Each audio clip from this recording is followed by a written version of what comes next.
saludamos nuevamente a todos los que nos oyen y nos ven a través de los diferentes medios de comunicación social.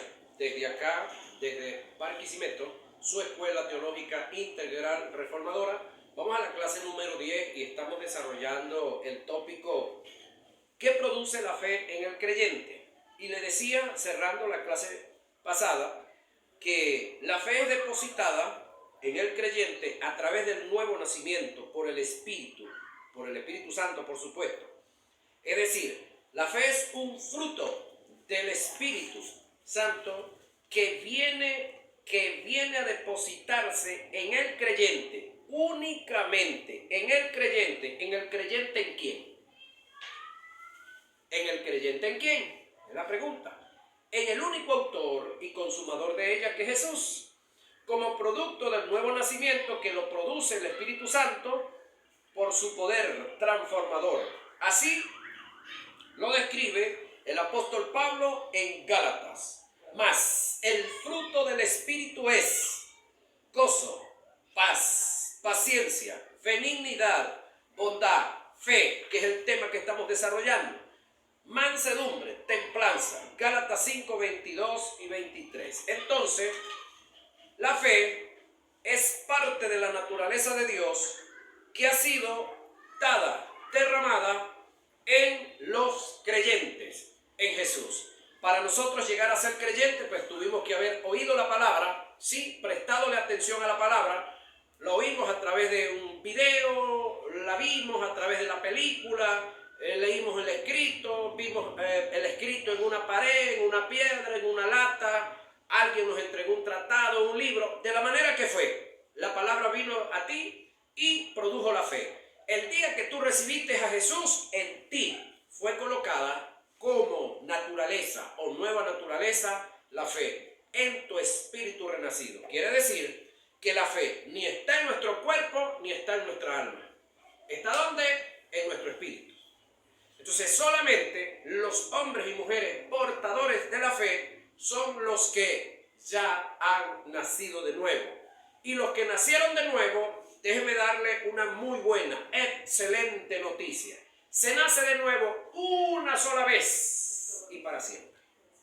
Es decir, naciste de nuevo, te reconectaste con Dios, fue quitado o quitada la pared intermediaria que te separaba de Dios, que se llama el pecado. Entonces fuiste unido con Dios una vez y para siempre. Más nunca volverás a estar separado de Dios. Se destruyó el pecado, se destruyó la incredulidad, se destruyó para siempre por obra de las manos del Espíritu Santo y gracias al sacrificio redentor que hizo Jesús por nosotros. Seguir según Romanos 12:3. Cada creyente ha recibido de Dios una medida de fe. El término griego que se utilizó para hacer referencia a la medida de fe es metropisteo, que define el poder o la sustancia que viene de Dios para hacer logros y producir milagros. Por otra parte, el término metropisteo, que indica una medida de fe, no tiene nada que ver con porcentaje de fe, sino con una capacidad absoluta, total, completa, que recibe el creyente mediante el nuevo nacimiento por el Espíritu. De modo que todo creyente tiene la fe de Dios absoluta en él. No tiene que pedir más fe. Por lo tanto, usted deje de pedirle a Dios fe, porque ¿sabe qué le va a decir Dios cuando usted le esté diciendo, Señor, dame fe, Señor, dame fe? No tengo más, ya te la di toda. ¿Alguna de ustedes se ha levantado, de las damas que están aquí en la mañana, un día orándole al Señor y le ha dicho, Señor, hazme ser hembra, Señor, hazme ser femenina, Dios? ¿Le han dicho eso a Dios? ¿Por qué razón? Y completas. Ahora los varones igualitos. Entonces cuando usted se pone a orarle a Dios que le dé más fe, ¿qué está haciendo? Perdiendo el tiempo. Es que los discípulos le pidieron que le aumentara la fe. Escúchenme, los discípulos en ese momento que le pidieron a Jesús que le aumentara la fe, ni siquiera tenían fe. No tenían fe, no habían nacido de nuevo. Jesús no había muerto y no había resucitado. Ellos estaban pidiendo lo que no sabían. Ahora, al igual a esta altura de la vida, los que están pidiendo fe no saben lo que están pidiendo. No saben que la tienen completa. Por otra parte, digo pues, por la gracia que me ha sido dada, que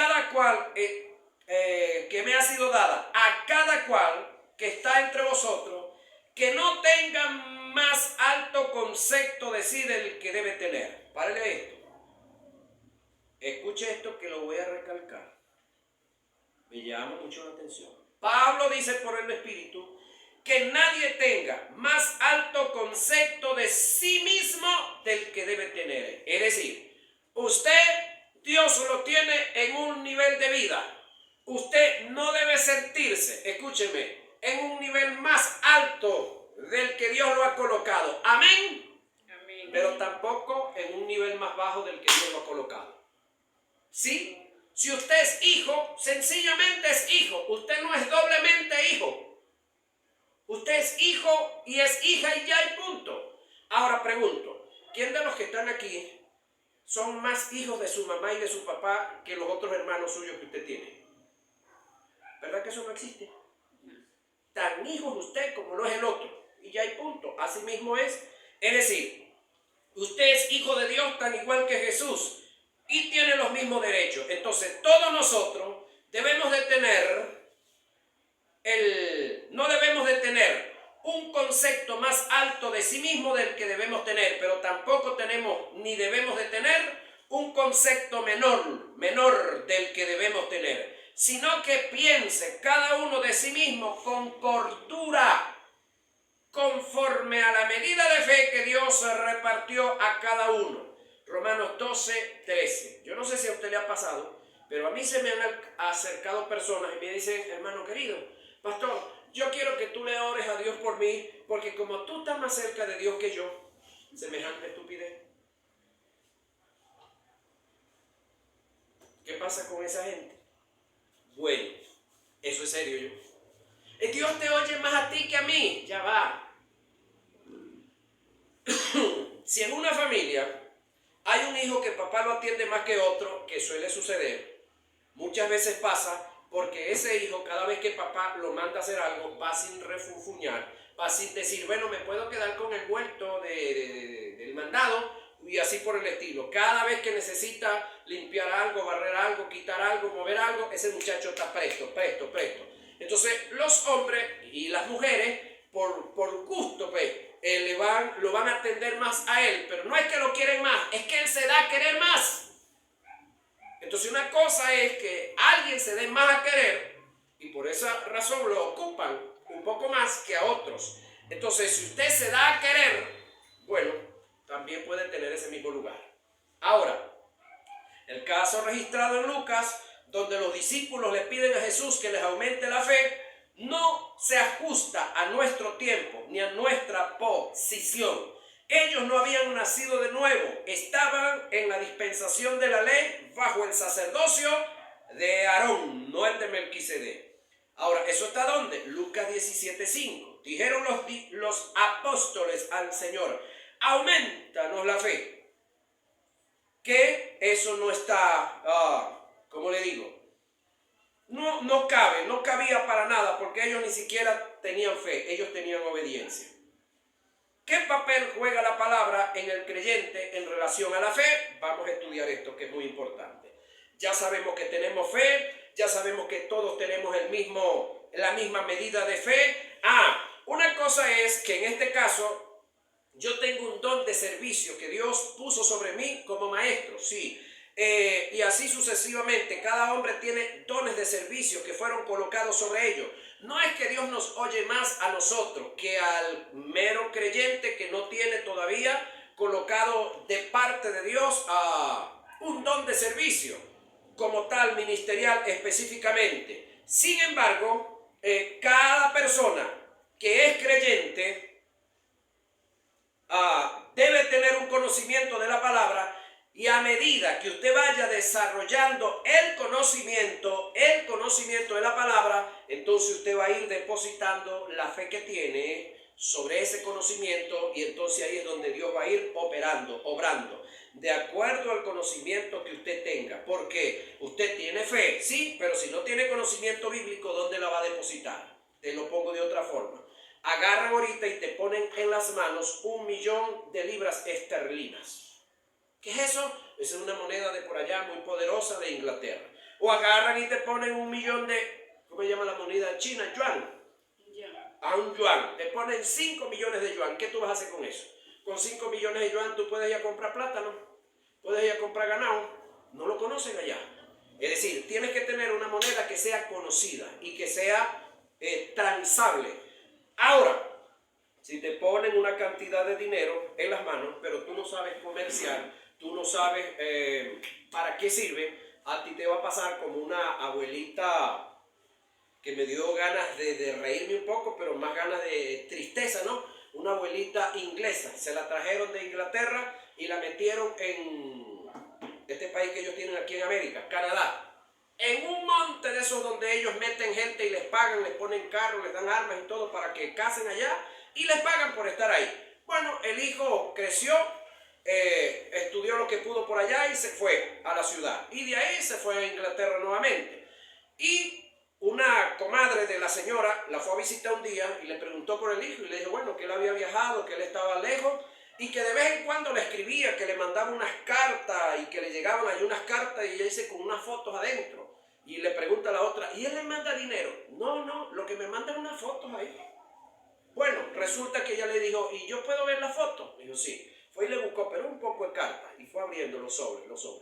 Cada uno tenía billete adentro. Pero como la señora no conocía los billetes, para ella eso eran cartas de señores que le mandaban ahí.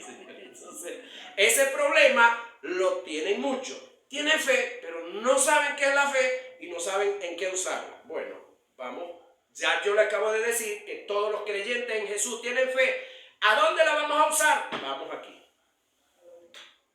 ¿Qué papel juega la palabra en el creyente en relación a la fe? La palabra viene siendo el fundamento, la plataforma, el complemento de la fe. Esto indica que mientras más conozco las promesas, bendiciones, legados o herencias que están registradas en la palabra, más terreno tengo donde caminar y depositar mi fe. Por lo tanto, puedo tener toda la fe del mundo, pero si no conozco la palabra y lo que ella encierra como fundamento de la fe, de nada me sirve tener toda la fe. Entonces, ¿puedo tener mucha fe? Como la viejita, la abuela tenía el poco de fotos, que era billete, que era dinero y no sabía. Ok, sí. Pero si no conozco la palabra, ¿dónde voy a depositarla? Ahora, si yo confundo, que era el tema que estábamos desarrollando, si yo confundo una verdad circunstancial con una verdad absoluta y yo me empeño en depositar fe en una verdad circunstancial, eso no va a funcionar. No va a funcionar. No va a funcionar. La fe tiene que depositarse sobre verdades trascendentales, no sobre verdades circunstanciales. Por esta causa, alegamos que la fe no viene por la palabra. La fe se desarrolla y se manifiesta por la palabra, por supuesto en el creyente. El apóstol Pablo dijo, pero teniendo el mismo espíritu de fe. ¿Cómo? Pero teniendo el mismo espíritu de fe, conforme a lo que está escrito, creí. Mira la importancia de esto. Pero teniendo el mismo espíritu de fe, conforme a lo que está escrito. Es decir, la fe, ¿usted la va a depositar sobre qué? Sobre lo que está escrito. Pero lo que está escrito como verdad trascendental o verdad circunstancial. Trascendental. Eso es correcto, la verdad que le corresponde a usted. Ahora, eso está en 2 Corintios 4:13. Debemos dejar claro que la gente del Antiguo Testamento sí necesitaban una palabra para caminar en obediencia. Ellos sí les producía la fe, la palabra. Necesitaban una palabra para moverse en ella y una palabra hablada, dicha de parte de Dios. Ya usted no la necesita, ya usted la tiene. No habían nacido de nuevo. Ellos debían escuchar una palabra y en obediencia, que era lo que ellos tenían sus acciones en obediencia. Y esas acciones en obediencia se les contaban como fe. Como fe, no era fe. La fe no la producen las pruebas. ¿Sí? El apóstol Santiago dice que la prueba no produce fe. Ella viene con el fin de derrumbar la fe que has depositado en la palabra. Lo que sí produce la prueba es paciencia. Por lo tanto, esas personas que cuando les viven echando broma, los vive molestando el vecino, el compadre, el amigo, el hijo, el nieto, la nieta, y dicen: Señor, dame paciencia, Señor, dame paciencia. ¿Sabe usted qué está pidiendo? Más prueba. Así que no pida paciencia, compañero. Porque el que pide paciencia está pidiendo prueba. Entonces, ¿qué usted debe hacer? Manténgase y dígale: Señor, gracias, porque tú que me llamaste a los caminos del Evangelio, me darás toda la paciencia necesaria para pasar al otro lado. Manténgase, punto. No pida paciencia. Usted está siendo probado y procesado y eso está produciendo, automáticamente está produciendo paciencia. Dele gracias a Dios por la victoria. Es decir, aprendamos de Jesús. Jesús, cuando la muerte venía sobre él, dijo: nadie me quita la vida, yo la entrego para volverla a tomar. Aprendamos de Abraham, que aunque no tenía fe, por lo mínimo soltó unas palabras en fe. Cuando venía con el muchacho, la leña, el fuego y el cuchillo caminando, el muchacho le dice: papá, aquí está la leña, ahí llevas el fuego y ahí está el cuchillo. Y el corderito para el sacrificio, papá, ¿dónde está el ovejo? Porque el muchacho ya sabía que se necesitaba un cordero para el sacrificio. ¿Qué fue lo que dijo Abraham? Jehová Jireh, hijo mío. Jehová Jireh. Es decir, Jehová se proveerá, hijo mío, de cordero para el sacrificio. Cuando llegó a la pata del cerro, le dice al criado: espere aquí usted, porque mi hijo y yo subiremos, ofreceremos sacrificio y volveremos. ¿Sabía Abraham que iba a sacrificar al hijo? Claro. Pero aquí se le salió las palabras de fe. Iremos, haremos el sacrificio y volveremos. ¿Tú crees que Abraham le dijo a Sara lo que iba a hacer con el muchacho? No. Ok. Sin embargo, Abraham se movió en obediencia y esa obediencia se le contó como por fe. Cada vez que tú determines creerle a Dios, vas a tener oposición de parte de las tinieblas. Dicho ataque viene con el fin de detenerte en la fe que has depositado en la palabra y que de este modo no recibas la bendición y no se alcance el objetivo. Por esta causa es necesario la paciencia para mantenernos en fe y alcanzar el objetivo de la fe. ¿Qué necesitamos añadirle a nuestra fe? Paciencia. Esperar en fe. Y esperar en fe no es: bueno, algún día Dios me lo va a resolver. No, eso es esperanza.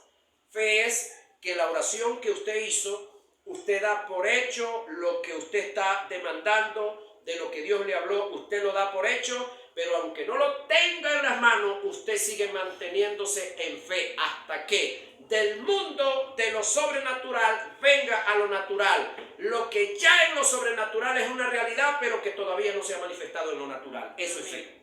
Y usted se mantiene en paciencia, no en esperanza. La iglesia tiene una sola esperanza.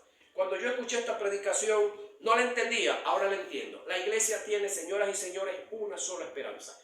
Todas las cosas que Dios le ha prometido a la iglesia son de la iglesia por fe y en fe. La iglesia tiene una sola esperanza. ¿Sabe cuál es esa única esperanza que tiene la iglesia? El ser arrebatados. Eso es una esperanza. Pero el resto de las cosas ya son de nosotros, por fe. y en fe tenemos que aceptarlas, en fe tenemos que orar por ellas, en fe tenemos que mantenernos para que se manifiesten a favor nuestro. ¿Quién las va a manifestar? Dios, a través de la fe, que es un medio para alcanzar un fin. La fe no es Dios.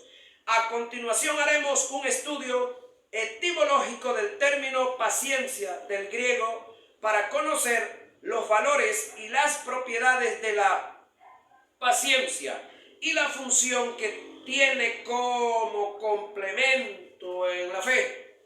Upumones es el carácter que no sucumbe ante cualquier sufrimiento.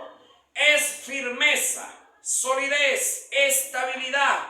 Es la consistencia de la fe. Como upumones.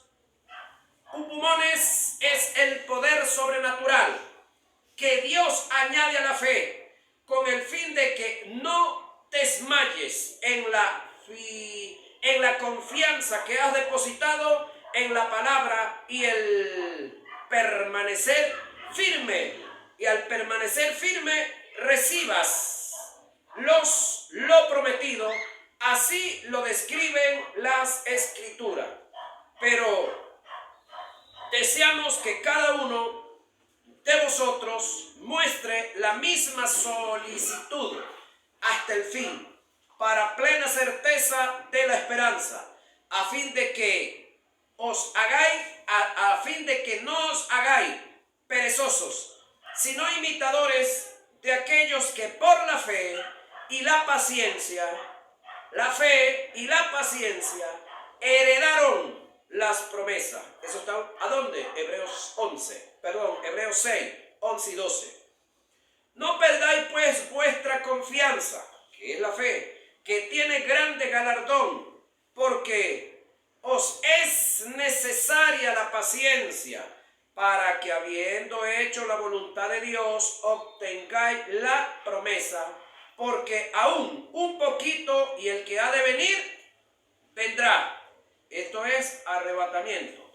Y no tardará, mas el justo vivirá por fe. Y si retrocediere, no agradará a mi alma. Pero nosotros no somos de los que retroceden para perdición, sino de los que tienen fe para preservación del alma. Alguien dijo que lo importante no es tener fe, sino ser sólido en ella. Jesús dijo: si permanecéis en mí y mis palabras permanecen en vosotros, pedid todo lo que queráis y os será hecho. Aquí hay una promesa, pero esta promesa tiene una demanda. ¿Cuál es la promesa? Todo lo que pidáis os será hecho. Esa es la promesa. ¿Y la demanda? ¿Cuál es la demanda? Si permanecéis en mí y mis palabras permanecen en vosotros. Aquí está la demanda. Si permanecéis en mí y mis palabras permanecen en vosotros. Ahí sí. Pedid todo lo que queráis y os será hecho. Juan 15:7. El detalle es que nos gusta el final. Pedid todo lo que queráis y os será hecho. Ya va. Eso es sí. ¿Sí qué? Permanecéis en mí y mis palabras permanecen en vosotros. Es decir, una promesa que tiene dos demandas. Tremendo, ¿no? Según Santiago, una vez que tú hayas depositado tu fe en la palabra y te mantengas en ella por el upumone, paciencia, formas un carácter, el carácter se forma en el alma, y perfeccionas el alma, por supuesto, y pasas a ser cabal, sabiendo que la prueba de vuestra fe produce paciencia, mas tenga la paciencia su obra completa, para que seáis perfectos y cabales, sin que os falte cosa alguna. Santiago 1, 3 y 4. La fe y la autoridad. La fe opera bajo principios que forman parte de un sistema. La autoridad forma parte del sistema de la fe.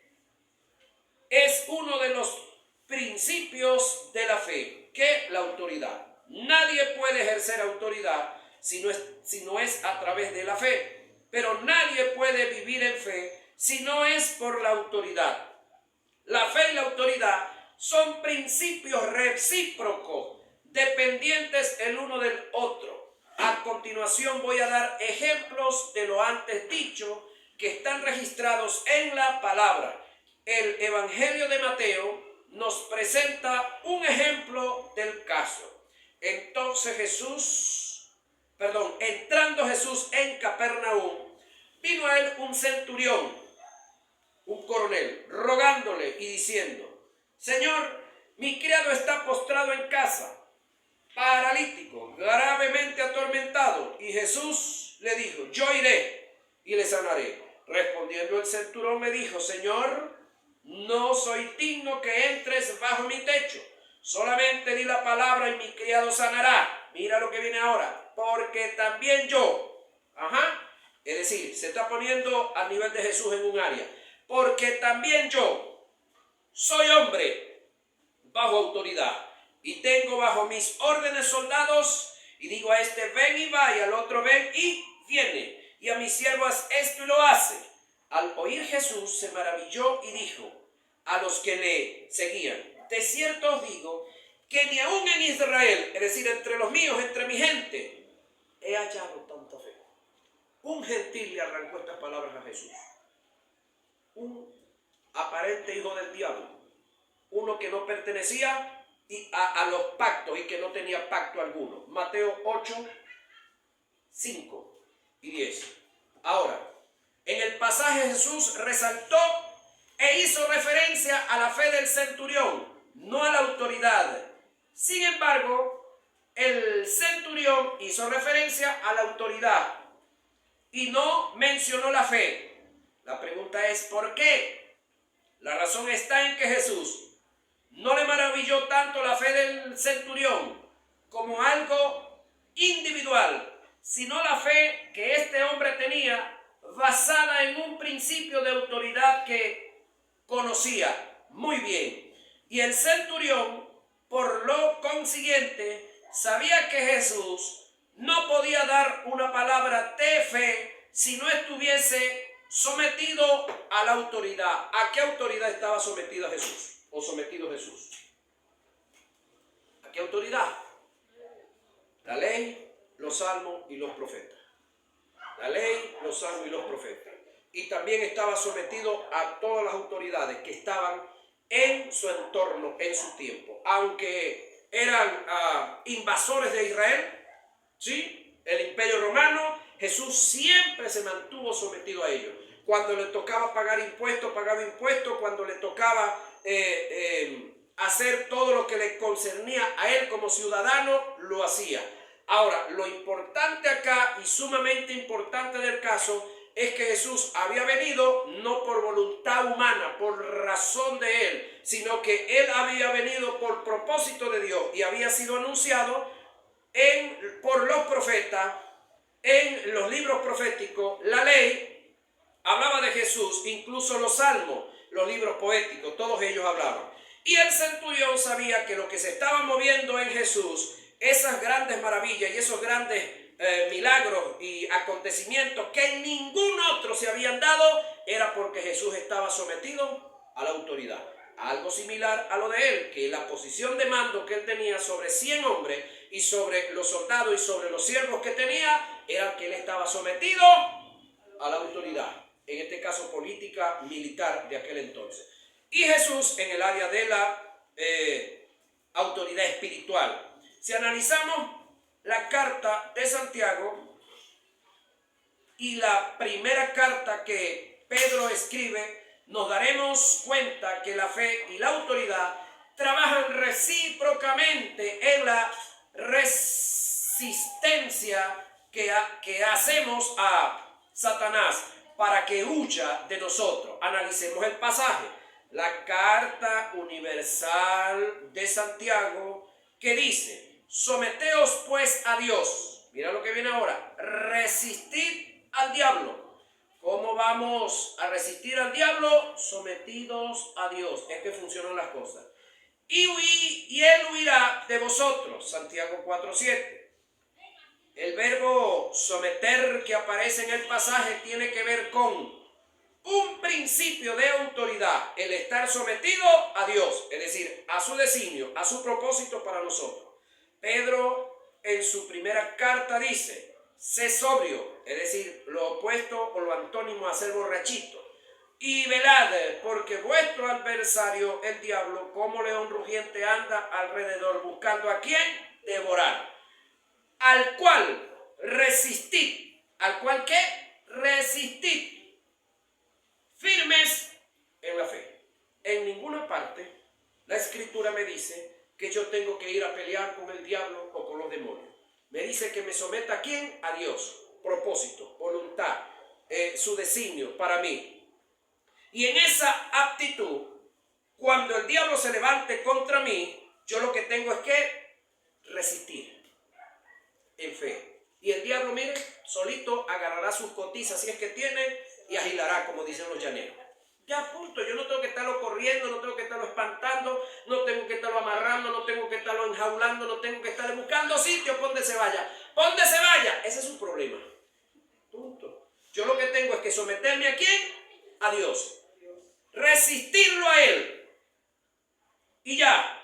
Cuando se vaya, por donde se vaya, ese es su problema. Primera de Pedro 5, 8 y 9. Santiago dice que para resistir al diablo debemos estar sometidos a Dios, que tiene que ver con la autoridad. Y Pedro dice que la resistencia la hacemos en fe, analizando la reciprocidad que se da entre la fe y la autoridad. Ambos escritores están en la razón. Si unimos los dos textos, notaremos que la única forma en que podamos resistir al diablo para que huya de nosotros es que lo resistamos firme en la fe, sometidos a la poderosa mano de Dios, que tiene que ver con su autoridad. Esto indica que para vivir en fe debemos conocer el sistema de la autoridad, someternos a Él mismo. Así obtendremos resultados. Ahora, la fe se da en 4 pasos. 4 pasos se da la fe. Vamos a ver hasta dónde llegamos en estos 4 pasos. La fe se da en 4 pasos. ¿Cuáles son? Oír. Primero, oír. Segundo, aceptar lo que oímos. ¿Sí? Confesar lo que oímos y que ya aceptamos. Confesarlo. Y el cuarto es actuar sobre lo que oímos, aceptamos y confesamos. Actuar es el cuarto y el más decisivo de los 4. Estos 4 pasos se dieron en la mujer que tenía el flujo de sangre. Pasemos a analizar el pasaje. Pero una mujer que desde hacía 12 años padecía de flujo de sangre. ¿Cuántos? 12 años, no eran 2 días. Y había sufrido mucho de muchos médicos y gastado todo lo que tenía y nada había aprovechado. Antes le iba peor. Cuando oyó hablar de Jesús, vino por detrás entre la multitud y tocó su manto, porque decía, confesión, si tocare tan solamente su manto seré salva. Y enseguida la fuente de su sangre se secó y sintió en el cuerpo que estaba sana de aquel azote. Y él le dijo, hija, tu fe te ha hecho salva, ve en paz y queda sana de tu azote. Eso lo registra Marcos en el capítulo 5, verso 25. Y vamos a ver qué es oír, para que por lo mínimo tengamos algo sobre el oír. El oír es uno de los pasos fundamentales para que la fe se desarrolle, Si estamos hablando de desarrollarse en la fe, tiene que tener la existencia ya. Porque nunca vas a poder desarrollarte en algo que tú no conoces, que no tienes. ¿Estamos claros ahí? Y se manifieste, ya que no podemos creer o aceptar o aceptarle credibilidad, confesar y actuar sobre lo que no hemos oído. Por lo tanto, lo primero que tenemos es que oír. Muy importante. Acerca de la palabra de Dios, debido a que la fe tiene fundamento en lo que Dios ha dicho, su palabra, y ha hecho o ha establecido en su palabra. Del oír dependen los otros 4 pasos o los otros 3 pasos de la fe. Jesús dijo, el que tenga oídos para oír, oiga. Mateo 11, 15. Oír equivale a conocimiento que tengamos de la palabra y la atención a ella. Esto lo presenta Pablo en una de sus cartas. Esto solo quiero saber, le pregunta Pablo a un grupo de creyentes que andaban por ahí medio descarrilados. Esto solo quiero saber de vosotros. ¿Recibisteis el Espíritu por las obras de la ley o por el oír y añadirle fe? ¿Sí? Gálatas 3:2. Oír es algo más que escuchar. Escuchar es una cosa y oír es otra, señoras y señores. No se limita al oído físico. Tiene que ver con percibir, el oír, con el corazón, aceptar con el entendimiento, el alma. Alguien dijo, para mirar al cielo tengo que observarlo unas cuantas veces para poder verlo, porque podemos tener nuestra mirada en el cielo y tener la vista por ahí dando vuelta en otro lado. ¿Sí? Ahora, por igual podemos estar escuchando algo y no oír nada. Por esta causa decimos que el oír no se limita al oído físico, sino a la atención y a la diligencia que tengamos de aquella información que percibimos a través de los sentidos físicos en relación con la palabra de Dios. Oír tiene que ver con el conocimiento, la comprensión, el escudriñar, el indagar, el investigar, la búsqueda, el meditar, estar atento y diligente, ser amante de la verdad y apropiarse de ella. Acerca de nosotros tenemos mucho que decir y difícil de explicar, por cuanto os habéis hecho tardos para oír, le escribe el escribiente de los Hebreos, porque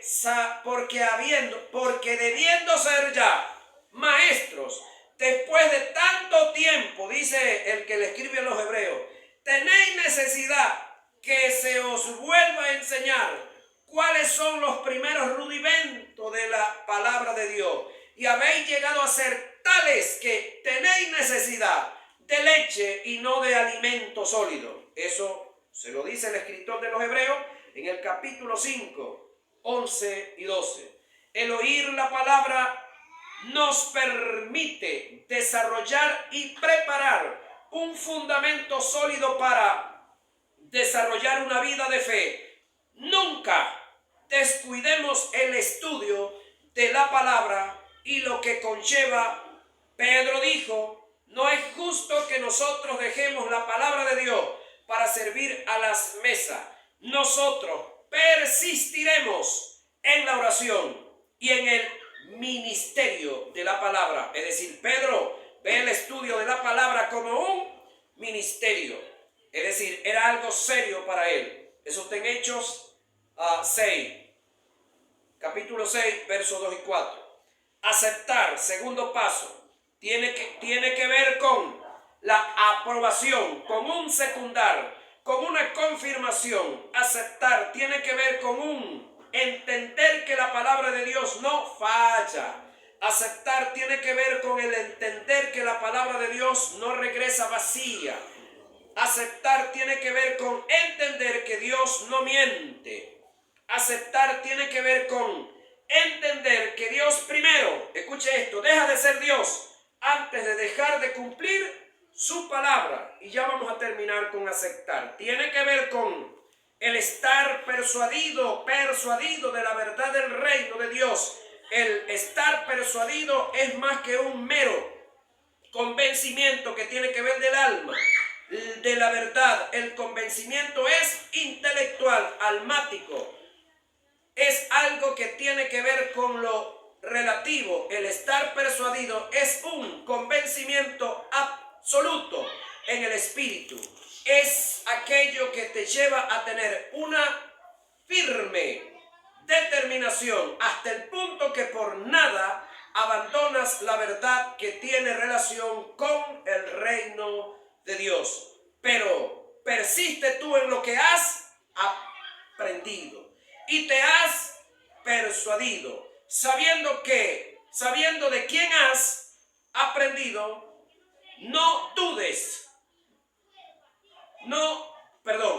aprendido y que desde la niñez has sabido las sagradas escrituras.